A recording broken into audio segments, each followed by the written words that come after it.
Johnny Sig and Kevin Perry are back, and we're here to talk about, obviously, boxing and also about, a little bit of pot. What's your thoughts on pot in the sports world? Kevin, let's hit it. Let's get to it.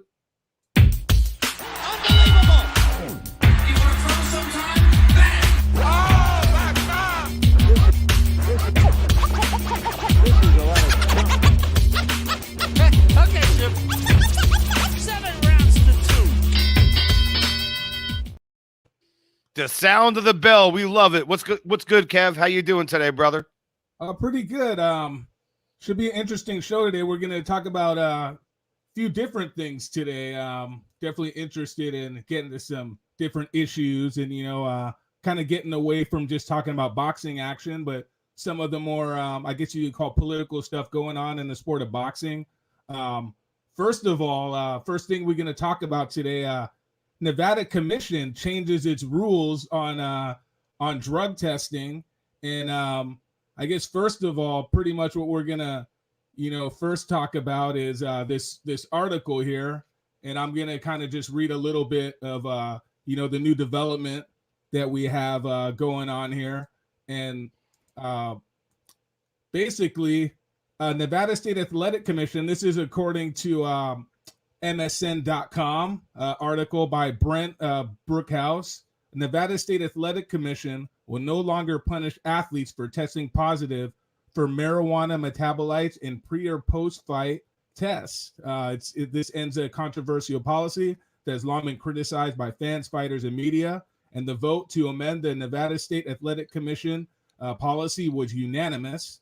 And obviously, the most high-profile case in the history of the commission came in 2015 when Nick Diaz tested positive for marijuana after his bout with Anderson Silva.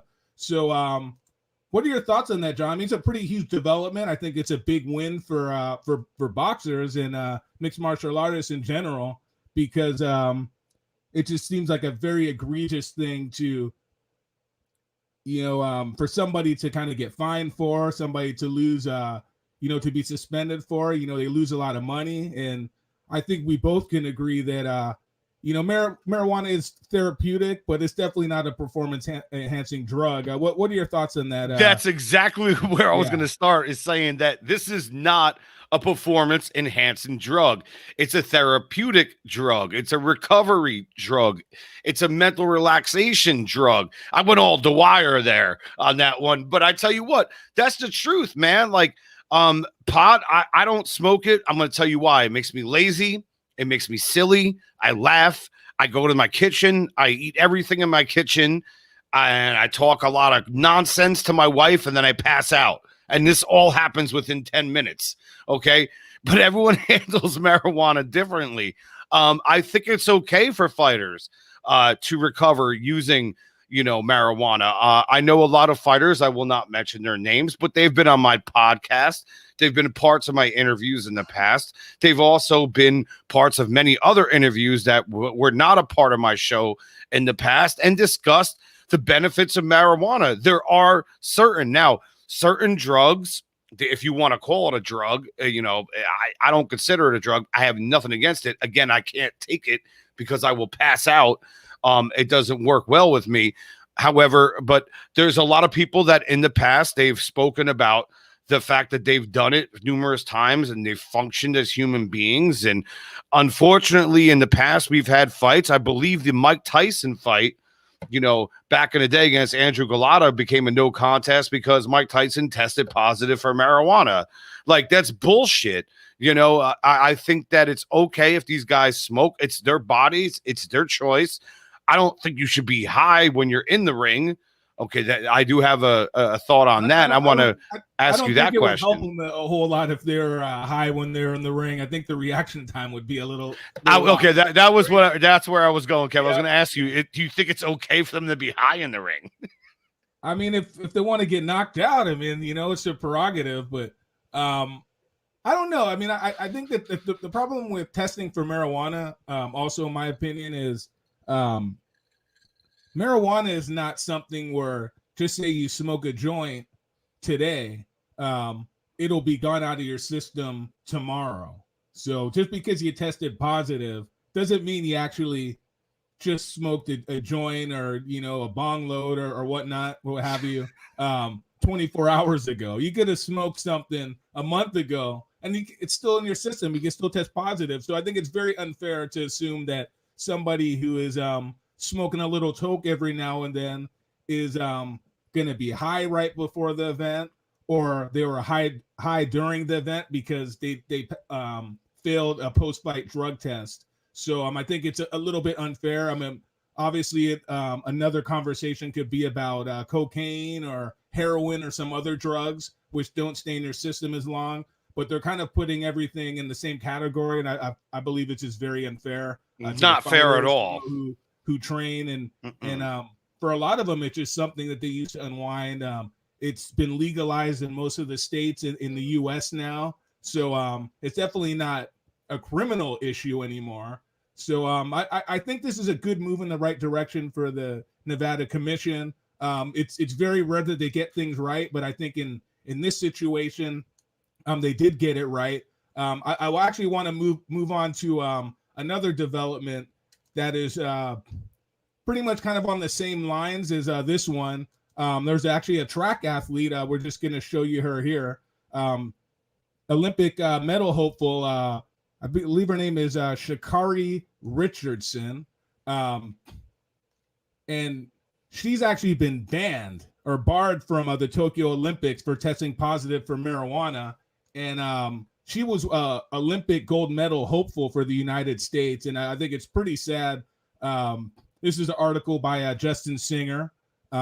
He's a chief executive and co-founder of Ripple, a Colorado-based cannabis company. Let's just read a little quote from him here. He says, Richardson, who's the fastest woman in the U.S., she had designs on being the first American woman to win 100-meter gold since Gail Devers in 1996. Unfortunately, that's not going to happen anymore because Richardson was suspended by the U.S. Anti-Doping Agency on Friday after testing positive for marijuana. According to the article, I'm just paraphrasing, she did know the rules and she did make that was her own choice to do something that she should know better, that she could get caught for that. But obviously, like, we agreed earlier, the rules are just completely out of the scope of where things are going as far as people's attitudes about marijuana and the laws in general. Just give your quick thoughts on that, because I thought that was something to bring up. It's not technically boxing related, but a lot of these testing agencies, USADA, for example, they test athletes for the Olympic Games, and they also test many of the athletes for some of these commissions in the U.S. So it's a similar issue, and it's kind of I wouldn't say hypocritical, but it's kind of a weird double standard that the Olympic committees are taking a little bit longer to be a little bit more lenient on this issue. How do you feel about that? I think it's completely unfair what they did to her. We got a beautiful woman here that's working her ass off, literally, to be a great champion and great athlete. Maybe she smoked some weed in between all that. Whatever she was doing apparently was working, and it wasn't hindering her ability. Hindering her performance. It was not hindering her ability. I don't know if it was helping her performance. It wasn't doing anything, but it wasn't doing anything but probably making her sleep better at night, brother. Let's face facts, you know? And I think that that's absolute bullshit what they did to this beautiful lady who's out there trying to do wonderful things. And it does enrage me because of the fact that I know what it's like to be an athlete. I have friends that are, big time pot smokers and they do their job just fine and they go through life just fine. And it helps them actually have a mental state that stabilizes them as individuals. So I don't see what the bad is. If marijuana works for you guys, I'm going to say right now, blaze up, get a light, smoke it, enjoy it, and listen to this podcast. And I guarantee you the podcast will be even better if you're high. I mean, I hope it helps. I hope it doesn't put you to sleep. But I guess not all of the marijuana they got out there puts people to sleep. They got some other stuff out there that does the exact I opposite. used to grow pot, bro, like for CBD and also for obviously for the medical industry and whatnot. And the benefits are amazing. And it's a beautiful plant. I wish I could smoke it more. I do occasionally, but the problem is, like I said, I just eat everything. I fall into hysterics of laughter, and then I just pass out. I'm completely useless. My wife will tell you that. But I guess if you pass out, then you're not harming anybody, right? You know, puts you to sleep. That's it. It puts me to sleep. Like, for example, I can't. Yeah, know? I can't watch a fight and smoke a joint. I could watch a fight and drink a 6-pack of beer, no problem. If I watch a fight and smoke a joint or anything, a movie, whatever, out like Baby Yoda, just passes out. That's me when I smoke weed. Yeah, it's not definitely not a activity enhancer as far as from an athletic point of view. We should go golfing, Kev, and smoke a joint beforehand and see how good that works for both of us. Probably do better. Probably do better than we normally do. I think I would. I think for if we did like half a game, if we did like 9 holes or 8 holes or some shit, I think we'd be okay. I would be at least. It helps with your focus a little bit sometimes. Yeah, but I think if we get to the later stages, I think it'd be an absolute mess. We'd be riding dirty like that one time, bro. Yeah, we were pretty. But that was our first time golfing, so that was my fault. It's okay to be pathetic. Your first time on the golf course. So to the listeners, I'll tell you what happened. I was driving the cart and I rode on the greens multiple times, and I think I was wearing no sleeves. Kev, we were just riding dirty that day. Everything was a mess. Yeah, it was definitely a lot of fun though. It was a blast. Yeah, it was probably the best time I ever had golfing.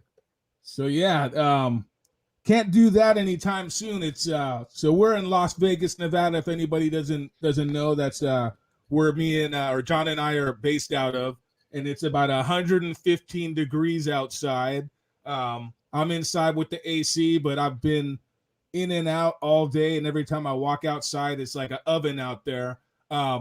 So we're gonna actually move on and recap some of the past week's action because we've been off for a couple weeks. So there's been actually a couple weeks ago boxing was completely loaded with action. We had Vasily Lomachenko against Masayoshi Nakatani, and that was on ESPN Plus. Then we had a pay-per-view on Showtime with featuring Gervonta Davis fighting for the WBA. What's the title called? Regular. 140-pound title against Mario Barrios. He put off a great, impressive performance. He struggled early. And then Lomachenko, he put on an excellent performance. I mean, he dominated the whole fight.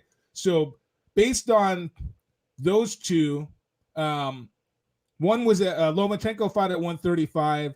Davis's fight was at 140. He moved up from his last fight from 130, so that was pretty impressive. He came out with a 11th round knockout of undefeated Mario Barrios.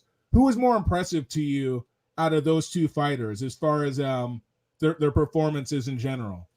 Gervonta Davis, for me, he's young, he's learning on the job, and you had mentioned like he had a rough start early in that fight, but what did he do? He adapted. He learned on the job. He's continuously getting better and better and better. Lomachenko, like he's getting older. I'm not saying he's on the decline, but look at the track record here in terms of like the amateur experience. He over 400 fights. As a professional, he hasn't fought much, maybe 2 times a year on average. But I mean, let's face facts. He's getting older. So who impressed me more is got to be Gervonta Davis because he's a young charge. He's someone that's up and coming. He's someone that adapts and shows differences during a fight. Like Lomachenko, we kind of know what we're going to get every single time. We know what to expect. Gervonta Davis is still a work in progress, and he impresses me. Like he definitely impressed me in that fight because I saw him make adjustments. I saw him mature, and that's what we like to see in fighters. Yeah, right on. I mean, that was it was just good to see some pretty competitive fights, or at least like, well, the Lomachenko fight against Nakatani wasn't that close, but Nakatani was definitely game. I mean, he came to fight, and just to see some of the more bigger names in boxing, back on the platform.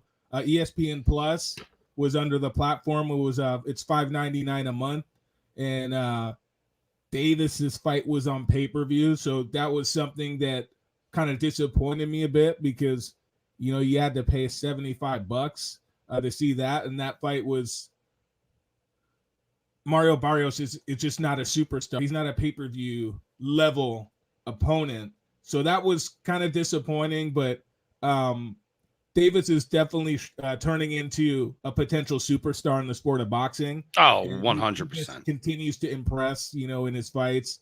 He's got, I think, 23 KOs in 24 fights. So when he gets in there, he's going to bring the action. You're going to get a definitive result for the most part. But obviously, we want to see him fight the fights where we don't think he's going to win. Guys like, Teofimo Lopez, even a Josh Taylor, who's the undisputed 140-pound champion. We'd love to see him fight him. We'd love to see him fight Devin Haney or even Ryan Garcia, even though Ryan Garcia is a little bit green. He's got a ton of followers on social media. He's an upcoming fighter who he moves the needle. He brings a lot of fans and dollars to the table, a lot of eyes. So that's definitely something that I would love to see. Any upcoming fights you want to kind of talk about, or you want to give any other comments, or should we move on to news and notes about this past weekend's action? Before I go there, I want to talk about what you just mentioned, all those wonderful names. Like, think about those kids, and they are still kids. They're all very young for the most part. Teofimo Lopez, Ryan Garcia, they're amazing. Like, if we have like some kind of thing that had transpired, in a different weight category years ago, there's a show on Showtime called The Kings, which breaks down Hagler, Hearns, Leonard, unbelievable fighters from that period of time. Okay. Like, we have the potential to have that now. If we could separate network divide, if we could separate egos and bullshit with money and just make these fights happen, Kevin, like, imagine Teofimo Lopez versus Gervonta Davis. That would be an amazing fight.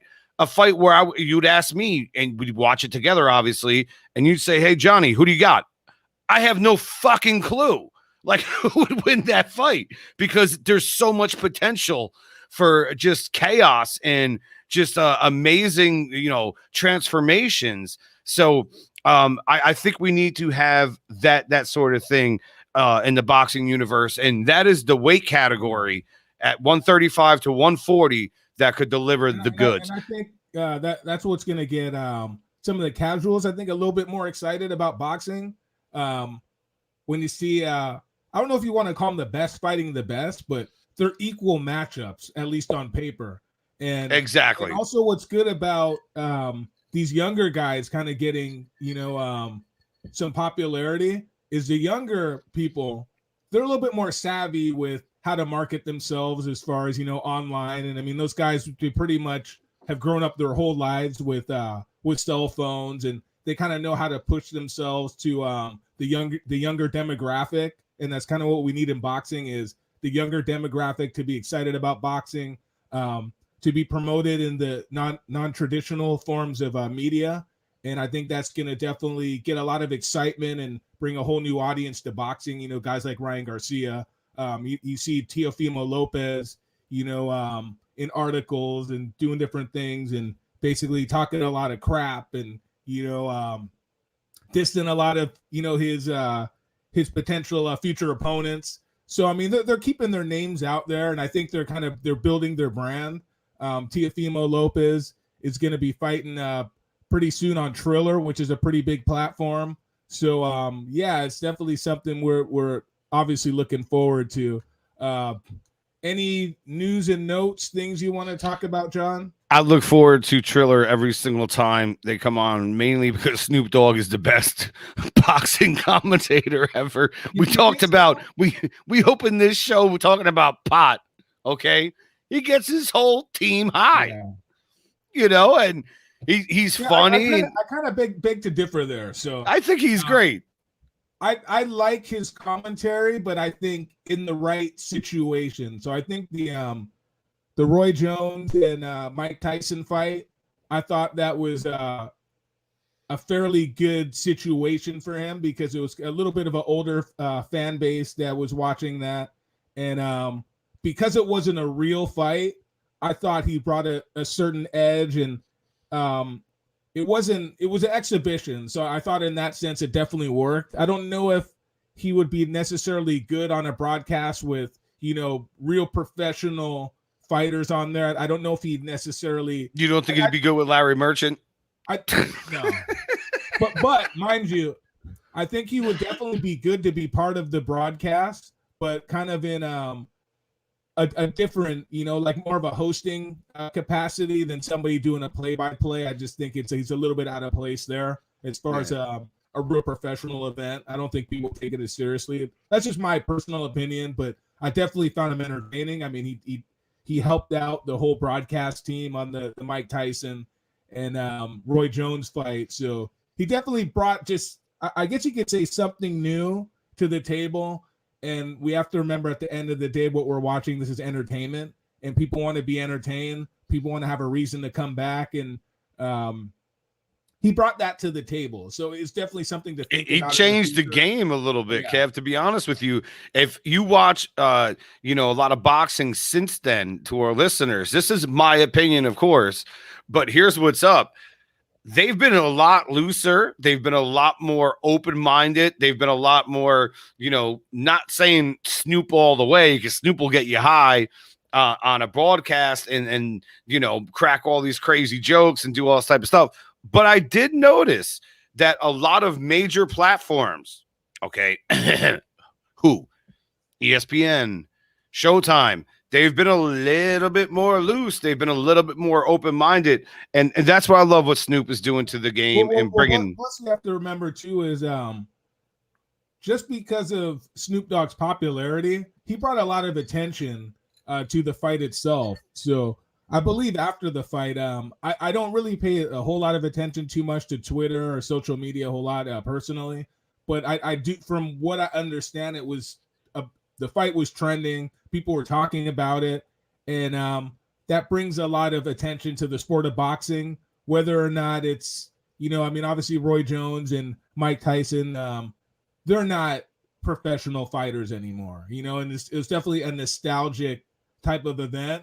But when people are talking about it, it's definitely good. It makes people remember that boxing is a sport that, was the biggest sport in the United States at one time, in the early part of the 20th century.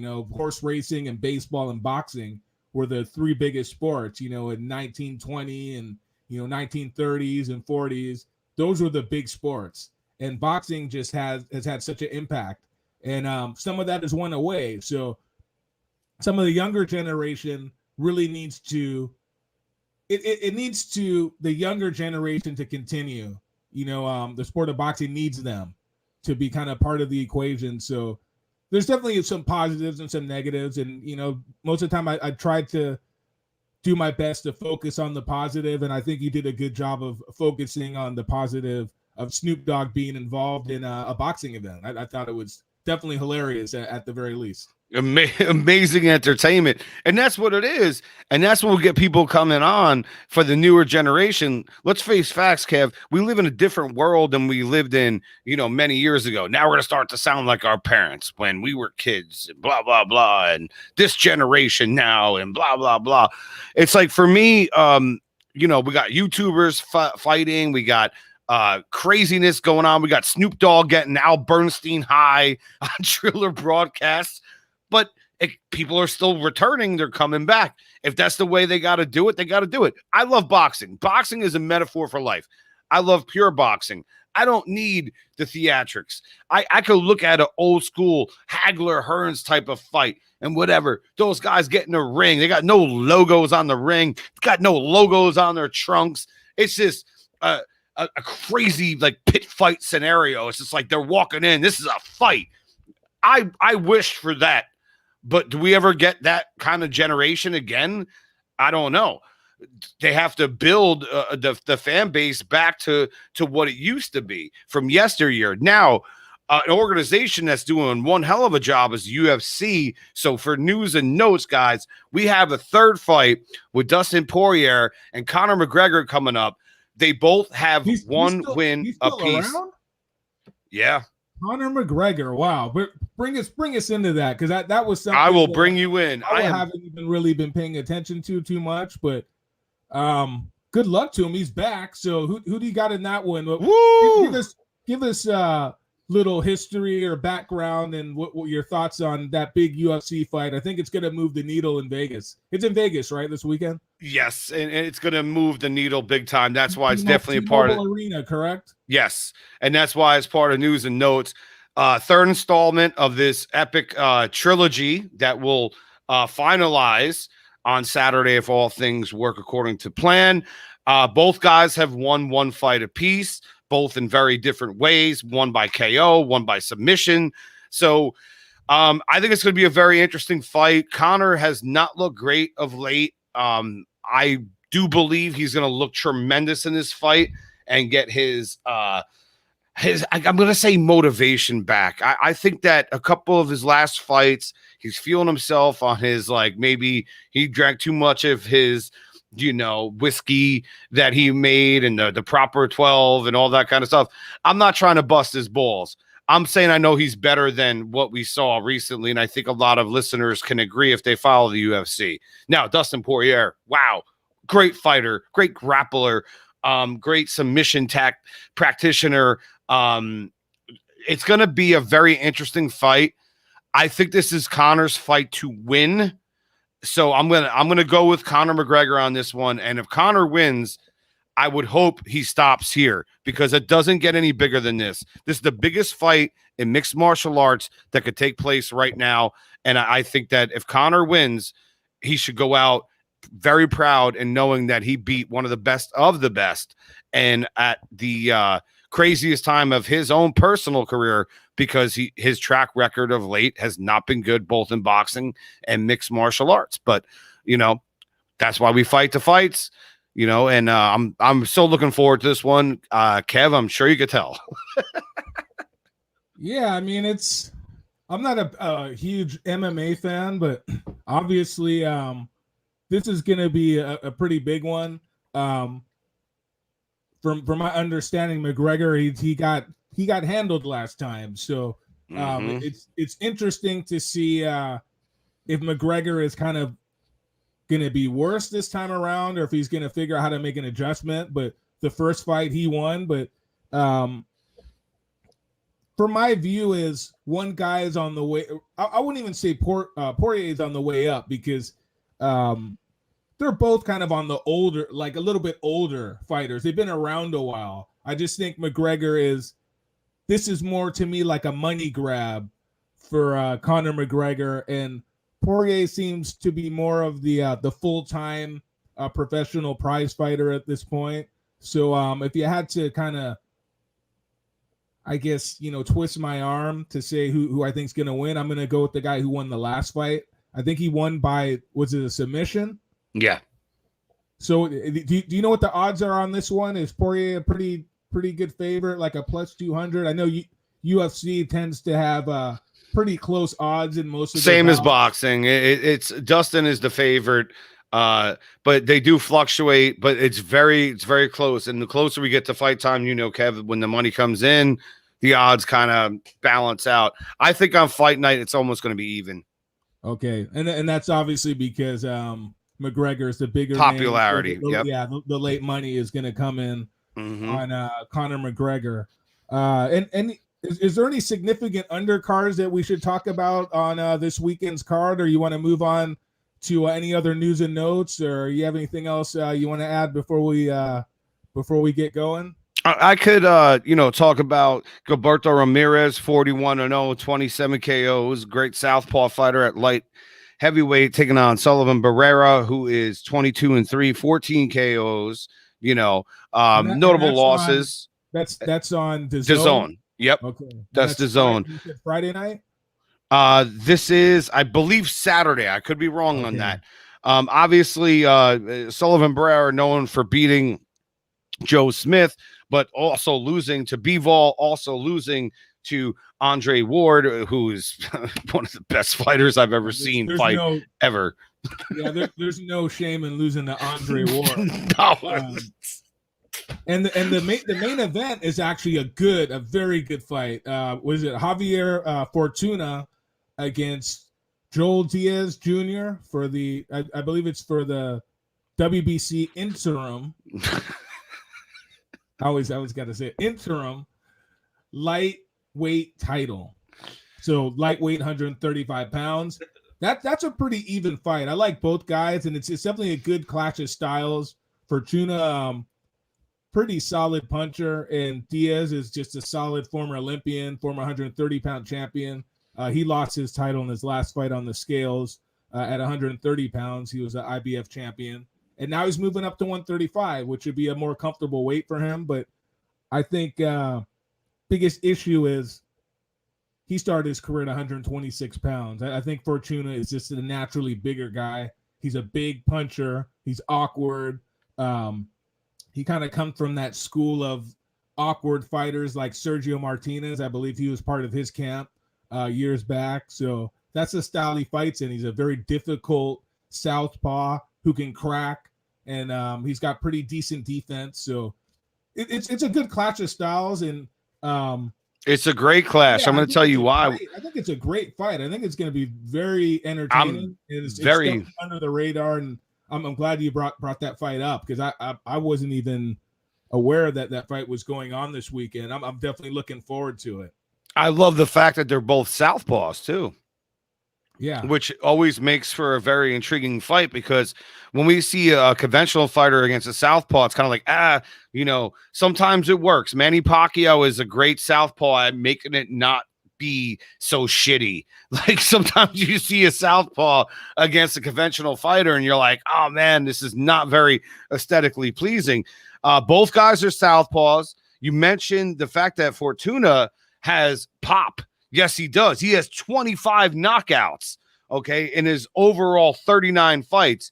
His overall record, 36-2-1, all right? And he only lost to Robert Easter, awesome fighter, only been knocked out once, Jason Sosa. For Joseph Diaz, he's at 31-1.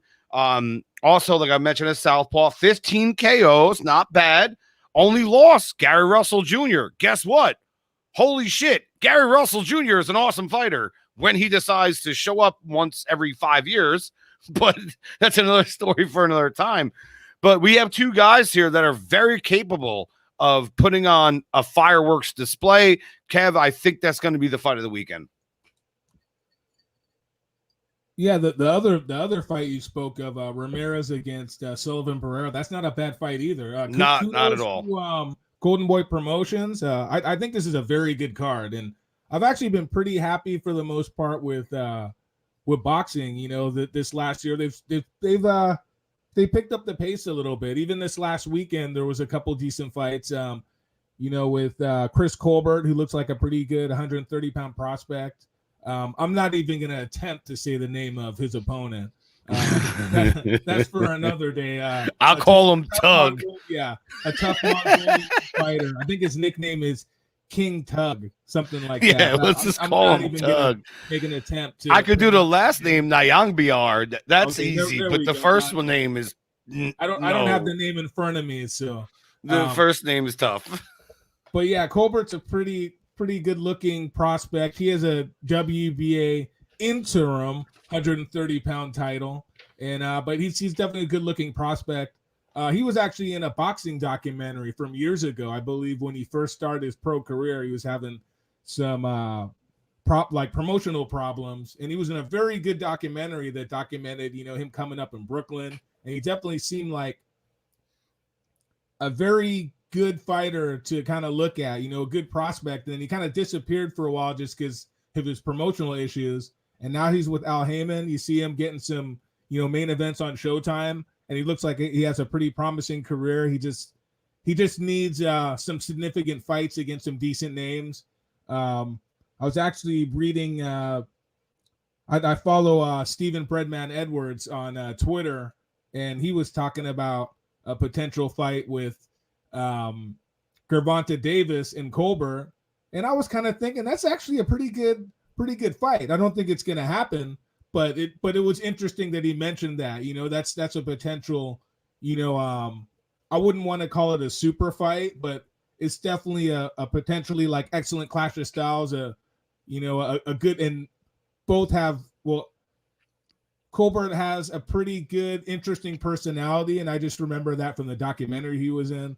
I don't really follow his career too much, but they used to call him Little B-Hop back in the day. I don't know if he still goes by that term, but he's a tough young fighter. He's got some things to obviously improve on, but he's only 15-0, and he's somebody to just keep your eye on in the near future. And anything else you want to add, John? Or you I want to add to Chris and the fact that he is growing. You know, hopefully the man strength comes into play, because he is at 16-0 and with 6 KOs, I believe.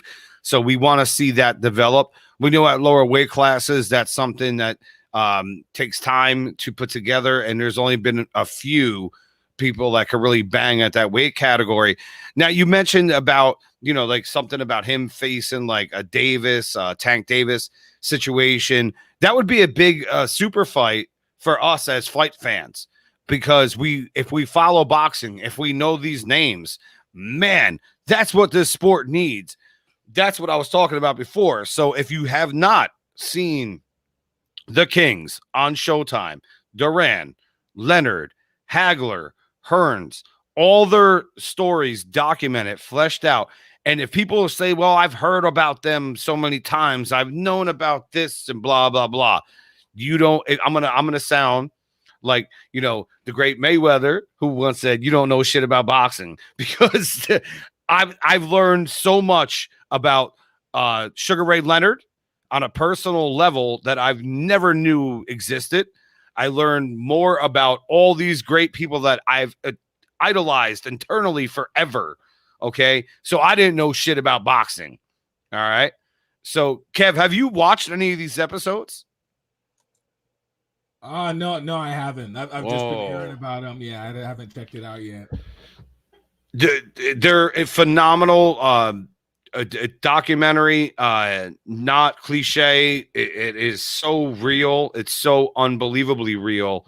And what I love is that they have old recordings of Emmanuel Stewart talking, and that when you hear that voice, because his voice is just so recognizable, and the way he talks about boxing is second to none.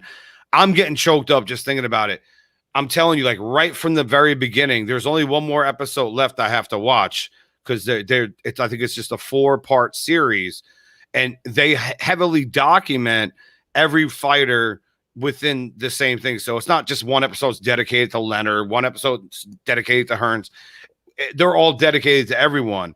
I have to say this about Sugar Ray Leonard, a gentleman way beyond words. The way he describes things, the way he feels about his opponents. And mind you, Kev, correct me if I'm wrong, he's the only one that beat all 3 of them, correct?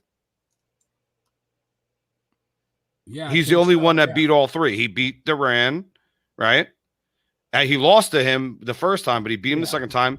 He beat Hearns. Yeah, he has the best record in the round robin. That's right. And Tommy Hearns beat Roberto Duran. That was one of the most vicious knockouts. And then he had that that dubious draw in the rematch with Leonard. Mm-hmm. And then Duran only beat Leonard. But I think out of all those fights, if we have to look at what was the most significant win, I would say Duran's win over Leonard, to me, was the most significant. Yep. or you could say Leonard beating Hearns.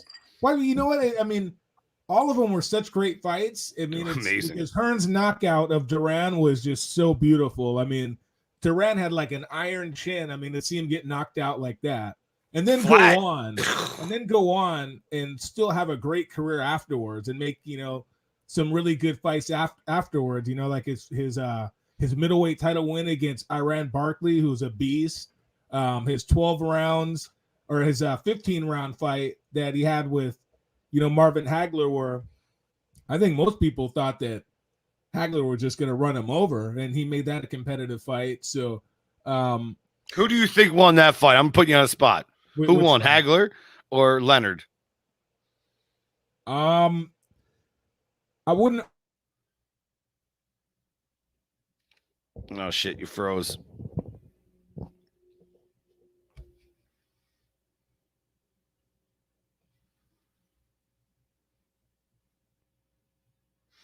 All right, so Kevin.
Wait a minute. There he is.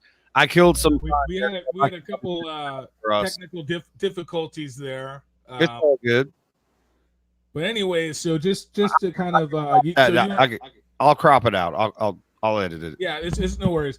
So just to kind of finish off there, I thought Hagler won the fight, but I mean, you couldn't argue that Leonard won, but I really didn't think it was a situation where Leonard was necessarily winning the early rounds like that easily. I just thought Hagler started slow like he normally does, and it was a 12-round fight.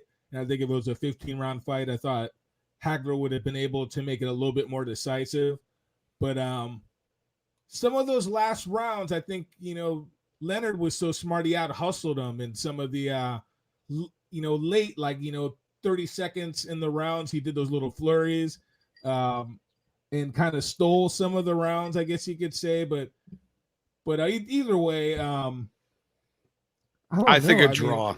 Out of all those guys, if I had to say in history who's the best from first to fourth, I would probably put Leonard as 1, Duran as 2, Hagler as 3, and I would put Hearns at 4. And I think If you wanted to kind of switch the order around, I think you could make a case in any order. If you really looked at the entirety of the guys' careers, I mean, you could even argue that Hearns was the best out of all the guys, even though he lost to two of the Duran, players, and Hagler, or he lost to Leonard and Hagler, but he had some other great and also Leonard, he lost all three, Cuevas, and he moved all the way up to light heavyweight. He beat Virgil Hill, who I think Virgil Hill was undefeated at the time.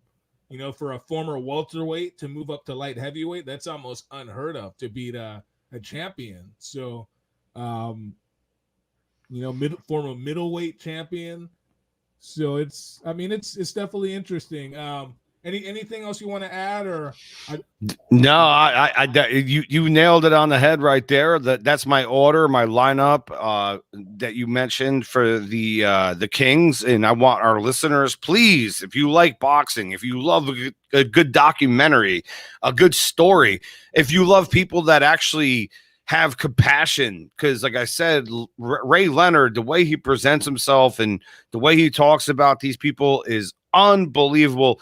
It makes you want to go back and get your love affair back with boxing, get under the sheets with boxing, dim the lights, light a candle, and watch for the Four Kings. I know, Kevin, that sounds really weird, but that's what I'm recommending. It's an amazing time.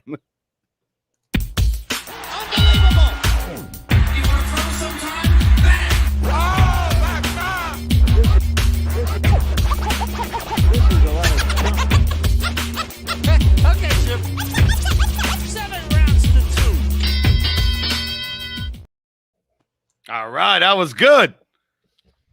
So I'll